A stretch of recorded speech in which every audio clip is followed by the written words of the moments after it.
Hello नमस्कार, जय हिंद। देखिए, आपने लास्ट क्लास तक में जो है पाचन तंत्र का मनुष्य में उसका रिवीजन कर लिया है। भोजन का पाचन कैसे होता है और फिर वो कैसे पाचित भोजन को अवशोषित होता है, किससे, दीर्घरोम के माध्यम से, और वो कहाँ पहुंचता है? रक्त में। अब रक्त के अंदर क्या पहुंच चुका है? पाचित भोजन। अब यहां पर क्या होगा? श्वसन। श्वसन क्या होता है? जो भी आपका भोजन पाचित हुआ है उसका होगा ब्रेकडाउन, यानी कि वो टूटेगा और हमको उससे मुख्यतः ऊर्जा प्राप्त हो जाएगी। ठीक है ना? देखो, तो श्वसन क्या होता है? यानी पोषण प्रक्रम के दौरान अवशोषित या कह लो ग्रहण की गई खाद्य सामग्री। खाद्य सामग्री का मतलब जो अपने भी ना अवशोषित हुआ था, फैटी एसिड वगैरह, पेप्टोन, ये सब कुछ, उनका उपयोग कोशिकाओं में होता है। कहां होता है? कोशिकाओं में होता है, जिससे विभिन्न प्रक्रमों के लिए ऊर्जा क्या प्राप्ति होती है? क्या होता है? ऊर्जा प्राप्त होती है। ऊर्जा उत्पादन के लिए कोशिकाओं में भोजन के विखंडन को कोशिकीय श्वसन कहते हैं। भाई देखो, ये जो था अभी पाचन के अंदर, वो सारे ग्लूकोज, वो पेप्टॉन्स, ये कहां पहुंच गए? अवशोषित होकर के रक्त के माध्यम से कोशिकाओं में पहुंच जाएगा। ठीक है ना? कोशिकाओं के अंदर कौन आएगा? ऑक्सीजन आएगा और वहां पर ये और टूटेगा, उपचयित हो जाएगा। ठीक है ना? तो वहां पर CO2 गैस निकलेगा, है ना, H2O निकलेगा, एनर्जी निकलेगी। ठीक है? उससे क्या होगा? उस एनर्जी का हम लोग करेंगे यूज। तो ये सब रिएक्शन कहां पर हुआ? कोशिकाओं में। तो हम उसे बोलते हैं क्या? कोशिकीय श्वसन। क्या कहते हैं उसको? Cellular respiration. ठीक है ना? ये बड़ा इंपॉर्टेंट था। अब देखो, ये जो ग्लूकोज होता है, खासकर जो कि हमने खाया था कार्बोहाइड्रेट, वो कहां पहुंच गया है? रक्त में। और रक्त के अंदर उसे क्या मिलेगा? ऑक्सीजन मिलेगा। ठीक है? कहां से आएगा अभी आगे समझाऊंगा। देखो, ये है C6H12O6, यानी 6 कार्बन का एक यौगिक, उसे हम कहते हैं ग्लूकोज। ये पहुंच जाता है साइटोप्लाज्म के अंदर। साइटोप्लाज्म को बोलते हैं हिंदी में कोशिका द्रव्य। ठीक है ना? ये क्या होता है? ये जगह होता है चारों ओर, भारी भारी झिल्ली और अंदर का केंद्रक, उसके बीच का स्थान होता है। उसी में सब होते हैं, माइटोकॉन्ड्रिया होता है, लाइसोसोम होता है। ठीक है ना? गोल्जी एपिटस, सब कुछ वहीं पर ही होता है। कहां पर? कोशिका द्रव्य में। ठीक है ना? अब क्या होता है? यहां पर जो ग्लूकोज होता है वो टूट करके 3 कार्बन का यौगिक बन जाता है। और वो जो 3 C परमाणु का जो यौगिक होता है उसे हम कहते हैं पायरुवेट। क्या बोलते हैं उसको? और पायरुवेट जब बनता है तो 6 कार्बन से जब 3 बनता है कार्बन, तो वो टूटता है। तो बंद टूटने के दौरान क्या निकलती है? ऊर्जा। क्या निकलती है? उस ऊर्जा का हम लोग यूज कर लेते हैं। ठीक है ना? अपने कार्य को करने में। तो पायरुवेट प्लस ऊर्जा बनता है जब क्या होता है? 6 कार्बन वाले यौगिक से 3 कार्बन वाले यौगिक बनता है, यानी कि पायरुवेट बनता है। अब ये जो पायरुवेट है, ये 3 प्रकार से कर सकता है रिएक्शन। अगर ऑक्सीजन बिल्कुल ही नहीं है, अनुपस्थित है, कुछ है ही नहीं, तब तो पायरुवेट से बनता है इथेनॉल, एल्कोहल बन जाता है, और कार्बन डाइऑक्साइड गैस, और थोड़ा बहुत क्या होता है? ऊर्जा वहां से मुक्त होती है। ठीक है ना? ऐसा होता है ईस्ट में। क्या होता है? ईस्ट होता है कुछ जीव। ठीक है ना? वो भी तो खाना खाता है, उसके पास भी तो होता है ग्लूकोज। तो वो क्या होता है? वो कार्बन डाइऑक्साइड गैस, इथेनॉल और ऊर्जा बनाता है। तो ये ना जो बनाते हैं जलेबी, उसको, बेसन को गूंद के पानी में घोल करके छोड़ डालते हैं, है ना, उसमें ईस्ट अपने आप उत्पन्न हो जाता है। तो हम उसको बोलते हैं फर्मेंटेशन, बोलते हैं अंग्रेजी में। तो हल्का हल्का खट्टा हो जाता है वो, इसीलिए उसमें इथेनॉल हो जाता है। ठीक है ना? और ये क्या है? ईस्ट किण्वन होता है वहां पर, मतलब फर्मेंटेशन होता है। ये क्या? CO2 गैस को वहां से निकालता रहता है, जिससे क्या होता है? जलेबी खस्ता बन जाता है। ठीक है ना? बढ़िया बन जाता है। अब अगर ऑक्सीजन उसको मिला, लेकिन कम मिला, यहां तो बिल्कुल नहीं मिला, यहां पर मिला, ऑक्सीजन उसको मिला, लेकिन पर्याप्त मात्रा में नहीं मिला, कम मिला, तब क्या होता है? तब ये लैक्टिक अम्ल और ऊर्जा बना लेता है। और ऐसा होता है कहां? हमारी मांसपेशियों के अंदर। जब हम लोग तेज दौड़ते हैं, भागते हैं, तो हमारी मांसपेशियां काम करती है, फास्ट काम करती है, तेज काम करती है। तो वहां पर जितना उसको चाहिए ऑक्सीजन, हम वहां उसको उतना दे नहीं पाते। तो जब ऑक्सीजन अच्छे से नहीं मिलता है, तब वहां पर लैक्टिक अम्ल और ऊर्जा निकलता है। और ये जो लैक्टिक अम्ल होता है, ये हमको थका देता है, फिर हम लोग थक जाते हैं, ऐसे करते हैं। ठीक है ना? क्या होता है? वहां पर ऊर्जा मिलती लेकिन कम मिलती है। अब क्या आता है? Carbon dioxide. अच्छा, अगर ऑक्सीजन की पर्याप्त मात्रा है, उपलब्धता है, तब जो होता है पायरुवेट वो ऑक्सीकृत हो जाता है, यानी कि उसका ऑक्सीडेशन हो जाता है किसमें, कार्बन डाइऑक्साइड, जल और ऊर्जा में, और ये हमारे रक्त के अंदर होता है, ठीक है ना। और वहां पर क्या होता है, कोशिका, उसमें होती है माइटोकॉन्ड्रिया, ठीक है ना। तो ये हमारे क्या होती है, पूरी तीनों प्रोसेस, ये पेपर में बहुत इंपोर्टेंट है, ये पूछता है कि अगर जो पायरुविक एसिड है, जो पायरुवेट है, अगर वो पायरुवेट ऑक्सीजन उसको ना मिले अच्छे से तब क्या बनेगा, अगर ऑक्सीजन मिल जाए लेकिन कम मिले तब क्या बनेगा, और अगर उसको ऑक्सीजन उपस्थिति हो जाए अच्छे से तब क्या बनेगा और कहां होगा, है ना। तो ये इसमें होता है। देखो, तो अब जो है हमारे पास दो प्रकार का होता है श्वसन। क्या होता है, श्वसन जो होता है वो दो टाइप का होता है, रेस्पिरेशन। एक होता है वायवीय, एक होता है अवायवीय। मतलब ऑक्सीजन की उपस्थिति में जो होता है उसे हम होता है वायवीय। क्या बोलते हैं उसको, यानी कि एरोबिक बोलते हैं उसको अंग्रेजी में। तो ऑक्सीजन की उपस्थिति में जो होता है उसे हम लोग बोलते हैं वायवीय। ग्लूकोज का पूर्ण उपचयन होता है और आपको CO2 गैस मिलता है, पानी मिलता है और साथ में ऊर्जा मुक्त होती है, ठीक है ना। और क्या होता है, यह कोशिका द्रव्य, यह कोशिका द्रव्य वह माइटोकॉन्ड्रिया में होता है। क्या होता है, माइटोकॉन्ड्रिया में होता है। अच्छा, इसमें क्या होता है, इसमें अधिक ऊर्जा उत्पन्न होती है। एटीपी 36 एटीपी मिलता है। एक अणु ग्लूकोज का जब उपचयित होता है तब वहां से 36 अणु एटीपी के मिलते हैं। ये आपको ध्यान रखना है, बहुत इंपॉर्टेंट है ये। और ये क्या है, एडिनोसिन ट्राइफॉस्फेट ऊर्जा, इस एटीपी का फुल फॉर्म, ठीक है ना। ये रूप होता है ऊर्जा का। और ये कहां होता है, मानव के अंदर, हमारे रक्त में।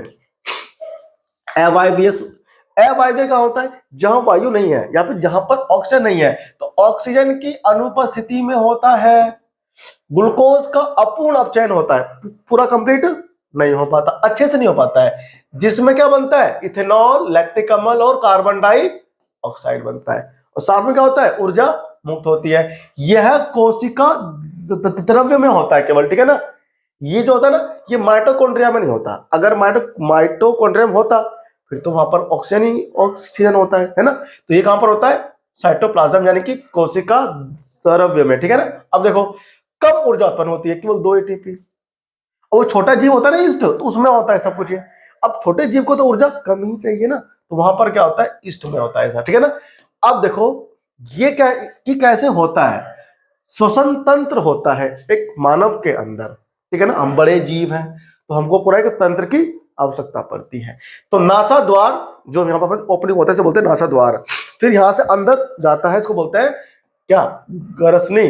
फिर आता है कंठ, फिर आता है श्वास नली। ये आपको ऐसे याद रखना है, ठीक है ना, कौन कौन आता है, श्वास नली, श्वसनी, श्वसनिका, ठीक है ना। अंगूर के जो गुच्छे होते हैं वो बिल्कुल ऐसे होते हैं जो लंग्स के होते हैं। एक बड़ी सी पहले टहनी होती है उसके अंदर, पहले बड़ी सी आती, क्या टहनी आती है बड़ी सी, पहले एक बड़ी सी टहनी आती है, फिर यहां से ऐसे 2 हो जाते हैं, ठीक है। इस टहनी के अंदर से भी ये क्या, ये कंठ हो गया, ये श्वसनिका ऐसे आया एक, ठीक है ना। ये श्वसनी आया, इसमें श्वसनिका आया, इस श्वसनिका के अंदर ये ऐसे निकलेगा, फिर यहां पर ऐसे निकलता है अंगूर, होता है ना। ऐसे हमारे फेफड़े के अंदर भी होता है, ठीक है। पहले क्या आती है, श्वसनी आती है, श्वास नली आ गई, ये श्वास नली आ गई, श्वसनी हो गई। अब श्वसनी में श्वसनिका आ गया। अब श्वसनिका के अंदर ये ऐसे ऐसे क्या होते हैं, कुपिकाएं होती है। क्या होती है, कुपिका कोष हो गया इधर ये। तो ये कुपिकाएं जो होती है बिल्कुल गुब्बारे से होती है, छोटे छोटे जैसे अंगूर होते हैं ना, ऐसे होते हैं। तो यहां से क्या होता है, ऑक्सीजन गैस का आदान प्रदान होता है, समझ में आया, यहां से होता है अंदर से, ठीक है ना।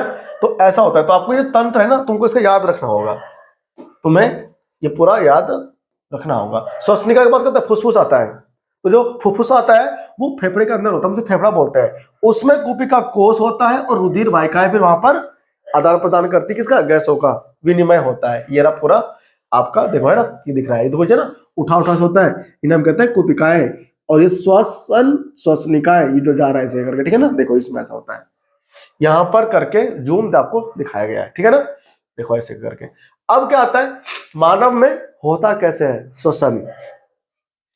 तो हम लोग एक बार लेते हैं, एक बार छोड़ते हैं, लेते हैं छोड़ते हैं। तो जो हम इनहेल करते हैं, मतलब कि खींचते हैं, तो वो होता है अंतः श्वसन। क्या होता है, तो यहां पर होता है अंतः श्वसन। और उच्च वसन, छोड़ने को बोलते हैं उच्च वसन। जब हम श्वास अंदर खींचते हैं तो हमारे क्या होता है, डायफ्राम जो है ना चौड़ा हो जाता है, जगह अंदर बनता है, आयतन बढ़ जाता है, आयतन बढ़ने से हवा अंदर जाती है, ठीक है ना। ये कह रहा है कि अंतः श्वसन के दौरान वृक्षीय गुहा फैलती है, पसलियों से संलग्न पेशियां सिकुड़ जाती है, ठीक है ना। वक्ष ऊपर और बाहर की ओर गति करता है। फिर क्या होता है, गुहा में वायु का दाब कम हो जाता है और वायु फेफड़ों में भर जाती है। ये होता है कब, जब हम लोग सांस अंदर लेते हैं। छोड़ेंगे तो क्या होगा, वक्षीय गुहा अपने मूल आकार में वापस आ जाता है, ठीक है ना, ऐसे हो जाता है। उसमें ऐसे होता है, इसमें ऐसे हो जाता है।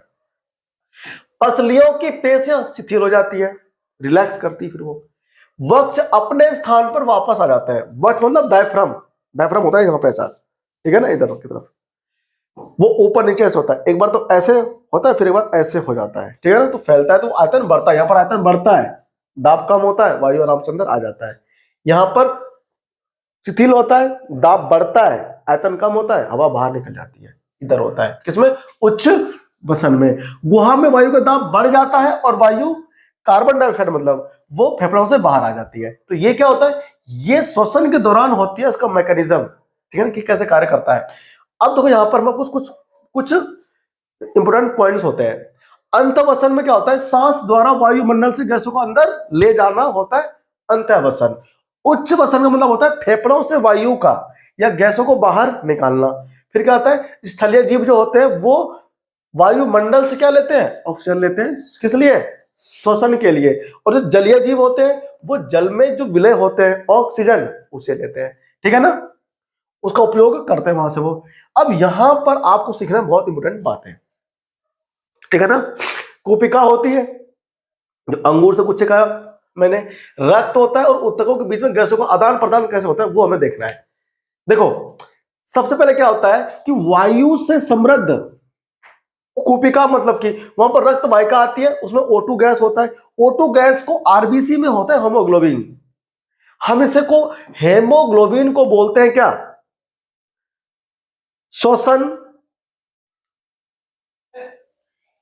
वर्णक। क्या बोलते हैं, श्वसन वर्णक हम लोग कहते हैं किसको, होमोग्लोबिन को। ये क्या करती है, तो O2 होमोग्लोबिन के साथ बाइंड हो जाता है, जुड़ जाता है और जुड़ करके HbO2 बनाती है। फिर क्या होता है, HbO2 बनती है, वो कहां गया, धमनी में गया। धमनी में O2 क्या करती है, उत्तकों तक पहुंच करके वहां पर जो ग्लूकोज मौजूद है उसका कर देता है उपचयन यानी कि ऑक्सीडेशन, और उससे क्या बनता है, CO2 गैस बन जाता है।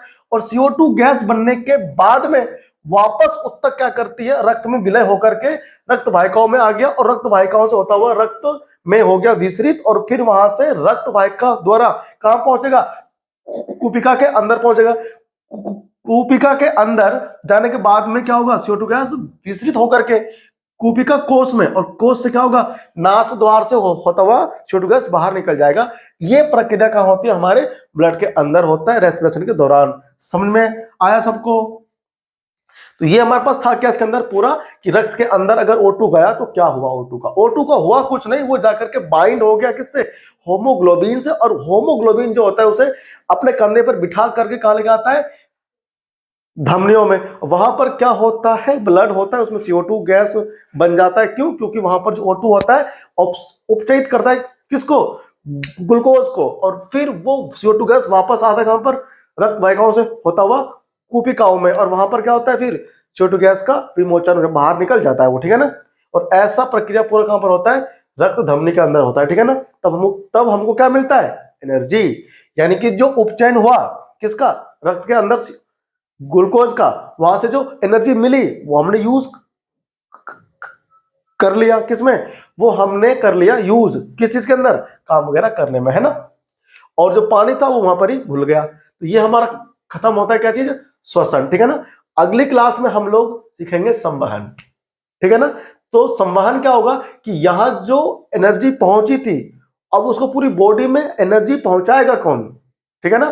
तो पहचाने के लिए कोई ना कोई तो चाहिए ना। तो अब हम लोग अगली क्लास में संवहन देखेंगे, क्या देखेंगे, संवहन। तब तक हम लोग ये कर ले रिवाइज। नमस्कार, जय हिंद।